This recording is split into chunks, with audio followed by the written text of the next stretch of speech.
This channel supports Extra Life in its efforts to raise money for the Children's Miracle Network. For more information about how to donate and join in their efforts, go to the link displayed here. Extra Life. Play games, heal kids. What up, everybody? It's your boy Blak, and I gotta get this shit out because, see, this is the type of stuff like, if you've ever followed me on social media or you ever had conversations with me about social media, you know that for me, it's a platform to kind of express um, how I feel about important stuff, but balancing it out with entertainment and having fun.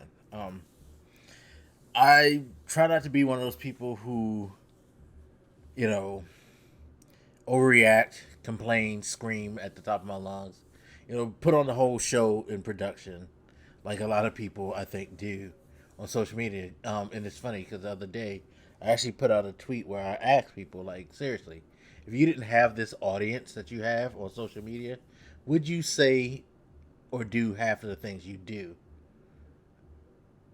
And I don't think a lot of people will.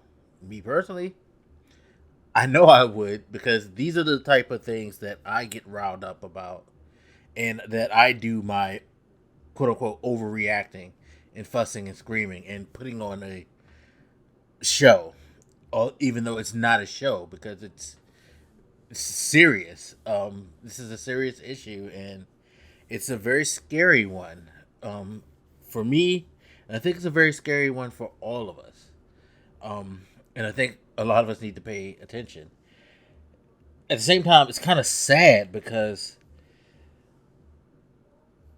feeling the way I feel, there's a lot of guilt simply because I should be just totally expressing, you know, I should be mourning the loss of a, you know, iconic figure. If you don't know what I'm talking about Ruth Bader Ginsburg. She passed not too long ago before this recording. It's funny because I had no idea until, shout out to my boy, he's Cardiac Sumo. Um, he should know better not to say anything. He sent me a message and was like, yo, I just don't look at the news right now, please.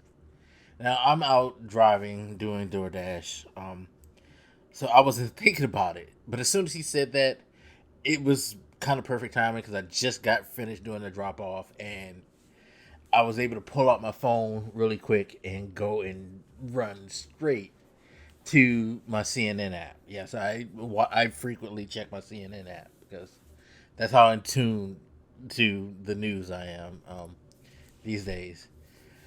And lo and behold, what pops up? Ruth Bader Ginsburg dies at the age of 87. And it just knocked, like, all of the energy out of me. Any positive vibes I had, dead. Um, I just was heartbroken. And then I started to feel angry, and then I started to feel angry at myself because, again, I was sad to see her go. If you don't know about the notorious RBG, which she actually loved that name, I've heard. Um, Ruth Bader Ginsburg is a pivotal figure in American history. She has been an inspiration to many women when it comes to um, the judiciary system, and law. I actually know someone who, like, she's a attorney, and she kind of looks at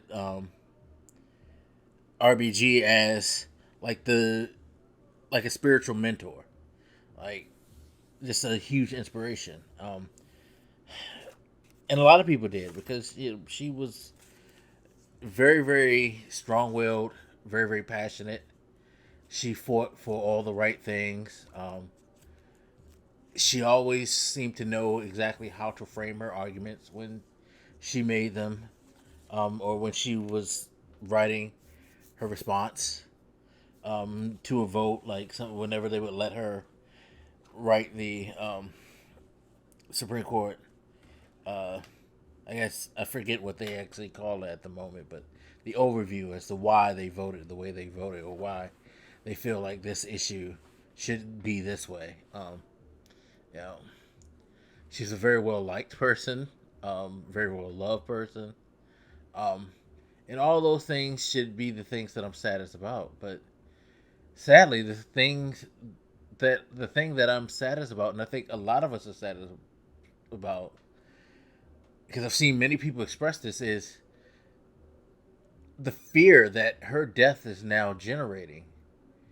Like, this is kind of, no, it's not kind of. This is a crisis in American history, because ever since Mitch McConnell took over the Senate and made his declaration that Obama will never get a Supreme Court justice voted for, we should have all known what time it was. This man made sure that as long as he controlled the Senate, the Republicans controlled the Senate, he would do everything he could to put on as many conservative justices on the Supreme Court. And we've seen that. He blocked Garland. Garland was a completely qualified, well liked choice by Obama. He would have been fair. He would have been balanced. Sure, he leaned more,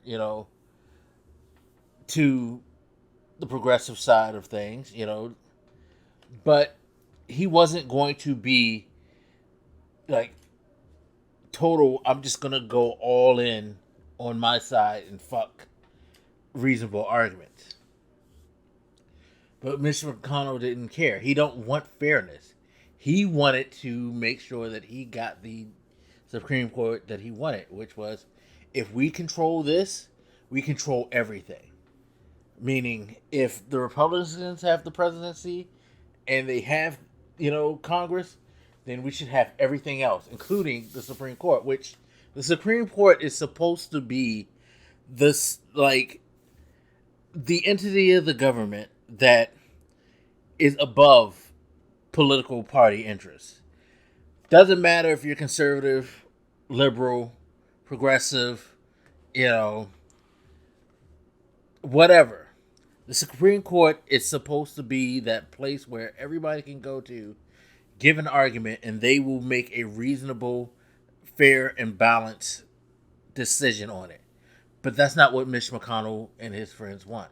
They want to load the Supreme Court with as many like-minded people so that they can reverse, overturn, and establish laws and rules that benefit them and their view of society. So what does this mean?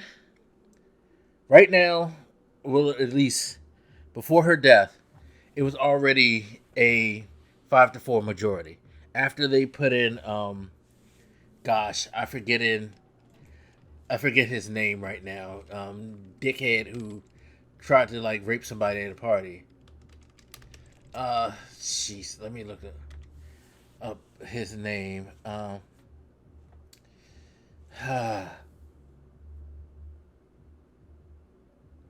It's not Neil Gorsuch.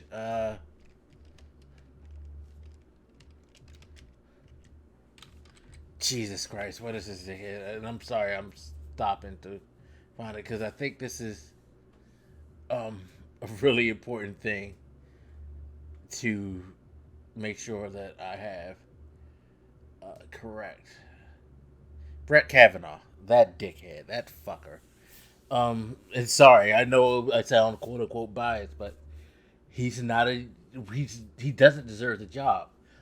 His qualifying credentials were he sides with Trump and he sides with McConnell. That is what qualified him. By no means should he be a justice, but he is a justice because he'll go along with the fucking status quo for them. But this is what they want.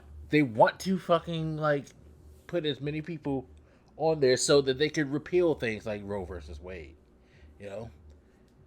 so that they can take away other rights that they feel like people shouldn't have. Healthcare, you want to abolish it? Cool.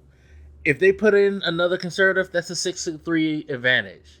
That means they take the healthcare bill, ACA, to the Supreme Court and say, we think this is unconstitutional. And they say, you know what? We're right. You're right. No more ACA. That eliminates healthcare for millions of people. Anything that they don't agree with and they can't figure out a way to get rid of through congressional means, they'll run that shit to the Supreme Court. And the Supreme Court, if they, they have their justice vote and say, nope, we don't agree with this. And it's funny because as it stands now, even though it's a 5-4 majority, John Roberts, a conservative judge on the Supreme Court, has been pretty much the only one out of the conservatives who has taken his job somewhat seriously. Meaning, he will at least hear the arguments and try to come up with a reasonable and rational reason as to why he's going to vote yay or nay. And if he doesn't see it as something that should go, even if it's a conservative standpoint, he's not going to vote for it. Well, you've eliminated him as like the wild card of this situation because we're in a tentative situation with RBG alive and Roberts, kind of sort of trying to play the middle because he actually respects his job and more importantly, he respects his legacy. He don't want to be looked upon as that guy on the side that's going to do whatever they want and take advantage for his team, quote unquote. But if we get another conservative judge, that shit don't matter. It can still be five. It'll be 5-4 because this will be the third justice that Trump has been able to put on that is willing to just go all in on conservative views. So yeah, Roberts can protect himself and be like, "Nah, I'm gonna vote against it," and it still goes through, however Trump or McConnell wants it. And that means a lot of stuff that we fear. Again, abortion, perhaps some civil rights, health care, social services. A lot of things are now up in the air. Things that somehow we've been able to fight or to slow down the tide with someone like Trump and McConnell making their moves. Supreme Court's the last word, generally speaking. And now they're potentially going to have control of the last fucking word.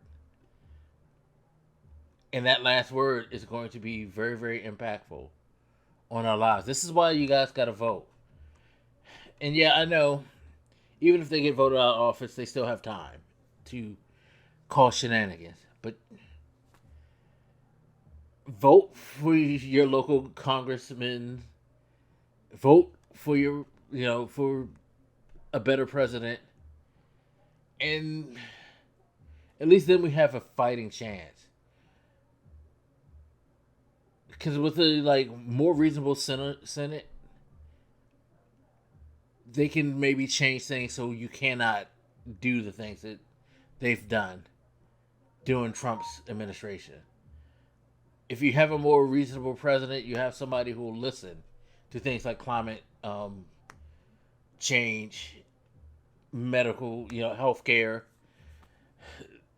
minimum wage, stuff like that.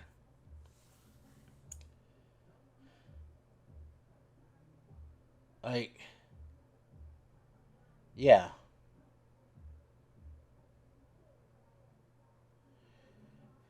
It's serious, y'all. It's really serious. Just pray for the country, for real, seriously. God bless Ruth Bader Ginsburg. Thank you for everything you've done for us. Thank you for being a great example, and inspiring so many to be like you and be on the right side of history. Um, Rest in peace. You deserve it. You've done like so much for us, and we thank you. Um, and just I hope her spirit looks over us and continues to protect us the way she did in her tenure on the Supreme Court. Anyway, as always, you guys feel free to hit me up. Let me know what you think, and I'll hit you later. This your boy Blak, making I'm out. Deuces.